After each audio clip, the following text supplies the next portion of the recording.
Bonjour à tous, bienvenue dans cette nouvelle vidéo. Aujourd'hui, on crée une VM Windows dans Proxmox. Pour créer une machine virtuelle Windows, il vous faudra deux fichiers, l'ISO de Windows et des drivers virtuaux. Je mettrai les liens pour le téléchargement de ces deux fichiers en description. Dans la vidéo précédente, on a vu comment créer des VM et des conteneurs dans Proxmox, donc Create VM. On va le refaire pour Windows. Windows est un peu particulier, donc mon nœud PVE, l'ID on peut laisser 101 et comme nom Windows. Donc Next.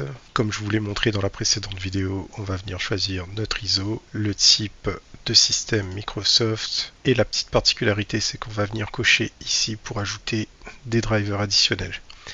Donc on choisit notre ISO Virtual, Next. Dans l'onglet Système, Graphic Card, vous allez laisser comme ça. Machine, on va choisir Q35, bien choisir Q35. Le BIOS, on laisse comme ça. TPM Storage, on va choisir Local PVE. EFI, pareil, Local PVE. Et n'oubliez pas aussi de cocher QEMU agent.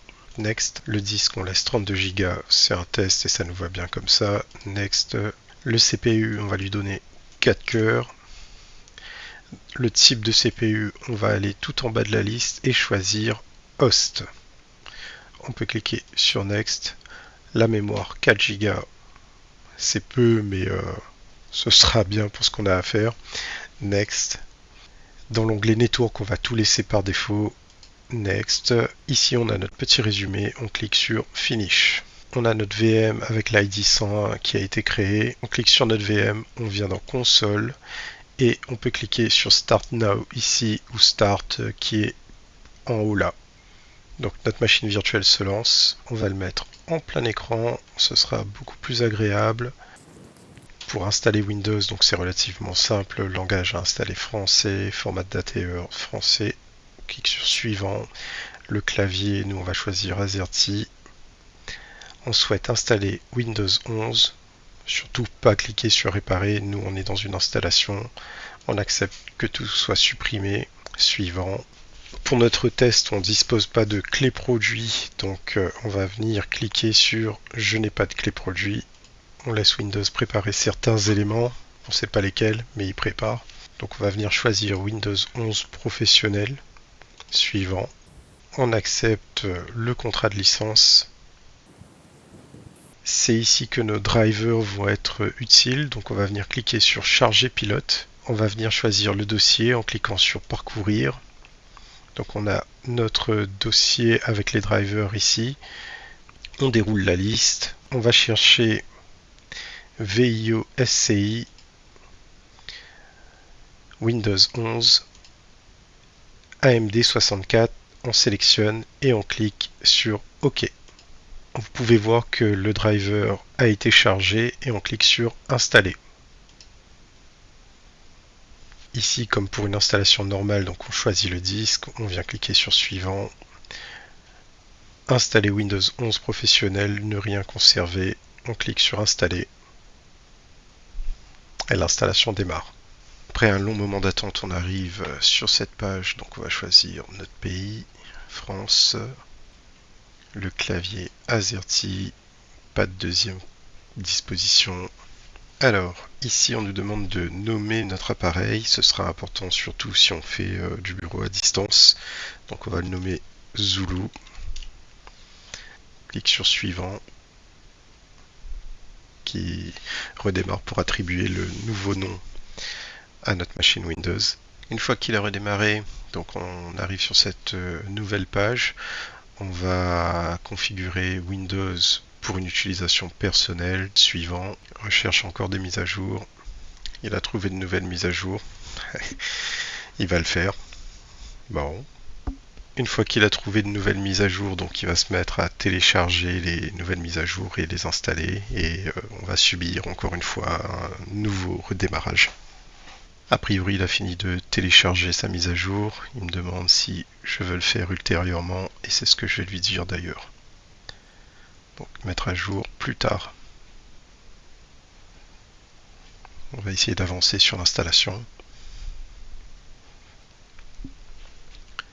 Après avoir patienté bien trop longtemps, on se retrouve sur cette petite page, donc il va falloir se connecter avec un compte Microsoft. Alors ça tombe bien, j'ai pas de compte Microsoft, on va en créer un. Donc je clique sur créer-en un. Si j'ai pas de compte, il me faut une nouvelle adresse. Je viens cliquer ici sur obtenir une nouvelle adresse. Et j'espère qu'elle n'existe pas. On clique sur suivant. Alors un mot de passe.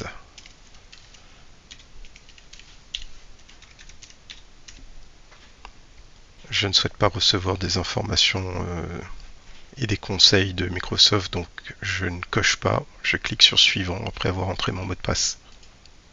Alors un prénom.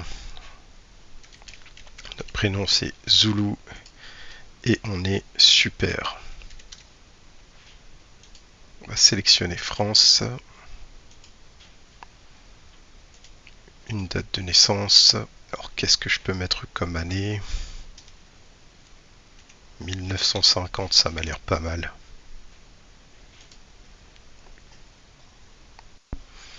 Alors j'ai pas une autre adresse mail moi à te donner, donc on va cliquer sur suivant. Une adresse mail obligatoire.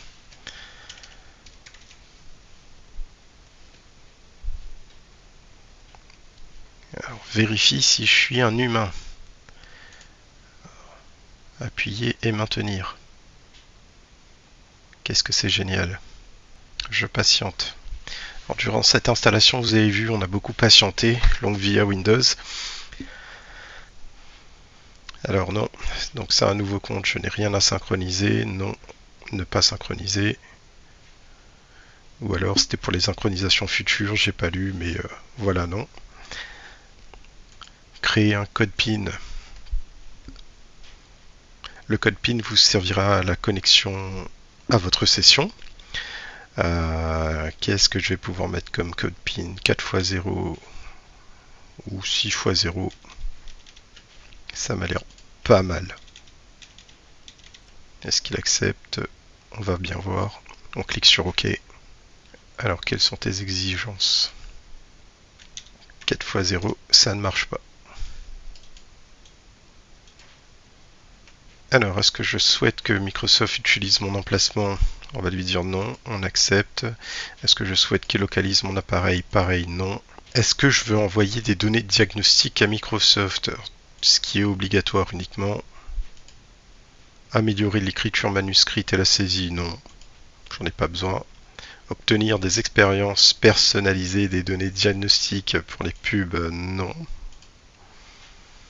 Ici, il nous demande si on souhaite transférer des informations à partir d'un autre PC. Donc, nous, on configure le nôtre comme un nouveau PC. On reclique sur configurer en tant que nouveau PC. Et on patiente. La patience est une vertu. Donc, je l'utilise pour l'ignorance. Donc, je viens cliquer sur ignorer. Ici, pareil, je n'ai pas de téléphone portable, j'ignore. Dans notre cas, on ne va pas utiliser Microsoft Edge, sauf pour télécharger Mozilla ou autre, par exemple, donc pas maintenant. Et on clique sur suivant. Alors, merci de me proposer un abonnement. Je vais simplement refuser en cliquant sur refuser Microsoft 360. Encore un abonnement à me proposer, 2 € par mois. Je refuse aussi. Ici, on me dit que j'ai quand même un truc gratuit, donc je vais pas refuser, puisque de toute façon, je peux pas. Je clique sur suivant. Suivante. Voilà. Encore un abonnement. J'ignore. Après une installation bien trop longue, notre Microsoft Windows est installé. On a presque fini donc son installation sur Proxmox. On va installer des derniers pilotes qu'on a installés. Donc on va aller dans Fichier ici. On va venir sur ce PC. On va choisir ce lecteur CD. On va l'ouvrir. Donc avec un double clic. On va tout en bas de la liste et on sélectionne Virtuo WinGuest Tool. Donc on double-clique pour lancer. Donc ce lecteur CD, c'est les pilotes additionnels qu'on a chargés à la création de notre machine virtuelle et qu'on a aussi utilisé pour installer les divers drivers pendant l'installation. C'est quand tu veux. Ah. Donc on vient cocher ici pour dire qu'on est bien d'accord. On clique sur Install et on va installer les derniers pilotes nécessaires au bon fonctionnement de notre machine virtuelle sur Proxmox. Ici on clique sur oui. Donc pour l'installation Next, j'accepte les termes, Next. Pareil ici, donc je vais cliquer sur Next et Install. Une fois l'installation terminée, on vient cliquer sur Finish. Alors il installe, il met à jour notre petit agent QEMU. Et on clique sur Close. Voilà, notre Windows est prêt à être utilisé. On peut fermer cette fenêtre. Ce qu'on va faire, c'est qu'on va paramétrer donc le bureau à distance pour pouvoir l'utiliser depuis une autre machine. On va venir cliquer sur Démarrer, Paramètres. Donc on a notre système qui s'appelle Zulu. Il nous dit qu'il faut activer Windows parce qu'on n'a pas entré de clé d'activation lors de l'installation. Dans rechercher un paramètre ici, donc on va rechercher bureau à distance et paramètres du bureau à distance. On a l'onglet bureau à distance, on vient activer. On a une fenêtre qui va s'ouvrir pour nous demander si on souhaite bien activer le bureau à distance. On clique sur confirmer. Le nom du PC pour la connexion, ça va être Zulu. Ce que je veux faire aussi, c'est modifier son adresse IP. Donc, dans la section réseau et internet, on va aller sur Ethernet. On va descendre. Alors, je vais ouvrir ça en grand. On voit que son adresse IP par DHCP, c'est 192.168.0.102. Sur attribution d'adresse IP, on va cliquer sur modifier. On va le mettre en manuel. On va cocher IPv4 et on va lui donner une adresse IP. Donc dans notre cas, par exemple, ça peut être 192.168.0.25. Masque de sous-réseau et le DNS préféré. On vient cliquer sur enregistrer. Donc on a une adresse IP fixe. On a configuré notre masque, notre machine. Et maintenant, à partir d'une autre machine, avec le bureau à distance, vous pourrez vous connecter, soit via le nom de votre machine, donc Zulu, soit via l'adresse IP. On vient fermer ça. Notre Windows fonctionne parfaitement. On va pouvoir l'éteindre et faire une dernière manipulation sur Proxmox. J'ai eu un problème de micro sur l'enregistrement de cette fin de vidéo. La dernière petite chose que je devais faire, c'est supprimer les médias. Alors, où est-ce que je supprime les médias dans cette fin de vidéo? Voilà, donc on va venir cliquer sur Hardware. On va venir sélectionner les deux lecteurs, donc le CD DVD Drive IDE1 et IDE2. On va venir cliquer sur Edit ici et vider les médias. Alors, je vais lancer la vidéo. Donc voilà, le petit monsieur il est en train de vous expliquer gentiment. C'est quand tu veux que tu vas cliquer sur Edit, voilà.